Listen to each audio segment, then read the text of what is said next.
Yeah, and the sad part is that when we put out the Teddy Riley interview, Soulja Boy posted a video response to it. Oh, really? And the response was, DJ Vlad is the police, DJ Vlad is the police. He said DJ Vlad is the police 7 times. Not actually denying anything that was discussed, not denying that he beat up his pregnant girlfriend or he put a gun to her head or anything else like that. His response was DJ Vlad is the police 7 times. So my response to Soulja Boy is Soulja Boy's a woman beater, Soulja Boy's a woman beater, Soulja Boy's a woman beater, Soulja Boy's a woman beater, Soulja Boy's a woman beater, Soulja Boy's a woman beater, Soulja Boy's a woman beater. That's my response to Soulja Boy. I mean, him calling you the feds because you essentially called attention to something that he apparently did is kind of crazy. Like, and I hate motherfuckers thinking they can get away with that. Cause that's like the same thing with Joe. Like, I got love for him, but like, it's like, don't come to try to do battle with me with some bullshit. You know, like if we're having a real war of words and like in this case, kind of a war of actions where you're putting different, you know, there's clips coming out that have real shit documented in them. I mean, let's talk about this thing. Right. I hate when I'm arguing with somebody and then I got somebody text me say, "Oh, you should have said that they got in trouble for this one time, or you should have said that they beat their girl one time, or whatever." I'm like, I'm talking about this thing. Yeah. Like, we're talking about this thing. If I say, "Well, you fell off," that actually means that I kind of lost the argument. Right. If I have to go way outside the boundaries of the thing that we're talking about, and people in rap, I'm sorry, people in rap tend to do this way too much. We need debate classes for a lot of people in hip hop so that they can do less of this weird thing where they sort of stray from the initial point and just make it about something completely different. Right. I mean, look, me and Ali Choppa were going back and forth on Twitter.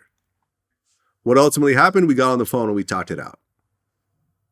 Me and Soulja Boy could have got on the phone and had a conversation and talked it out. Me and Lil Durk could have got on the phone and had a conversation before he dissed me on his last album. People don't want to do that. I think people like, oh, okay, here's an opportunity for me to, instead of talking it out, I could actually go viral by talking shit about the person publicly. But ultimately, what happens? The other person keeps it going. So and it's not like I don't have a platform. He knows he's wrong, and that's one thing I hate. I was with my family the other day, and I heard something happen where somebody basically like called somebody else out, and they were totally wrong, and then they realized they were wrong, and they wouldn't admit it. And I'm like, you can't afford to do that on camera because it kills your fucking credibility so bad when you attempt to when you're wrong about something and you won't admit that you're wrong. And that's why I think I'm kind of trained for this with the poker shit to a certain extent because you're so used to not being 100% on anything. It's like, I think that this bluff will work 80% of the time. That makes it a good bluff. It doesn't have to work all the time. So a lot, like even when we talk about the Mega Stallion thing, I'm 85-15. I'm like 85% he shot her. Mm-hmm. You know, but I can't say 100%. I wasn't there. I don't like it would be so silly for me to sit there. And a lot of times as a person on camera, that's what they want from you is they want you to take a strong opinion and to have no consideration for the other side. I can't do that. I have to like try to say the true thing and not just like what I want to be true, you know? I mean, look, when you call Soulja Boy Fluffy Fingers, that was the funniest shit I'd ever heard. You're a big Office fan too? No. Oh, well, I watched The Office. Yeah. Oh, is that came from The Office? Yeah, because like there's a scene where Michael Scott, who's like the lame white boss, he goes to Daryl, who's like the cool black guy who runs the warehouse, and he says to him like, you know, he's basically like, what do you do when someone has a problem with you in the streets? And Daryl starts trolling him, and Daryl's like, well, in gangs, you'll go to another gang member and we do this thing called fluffy fingers where you just tickle each other.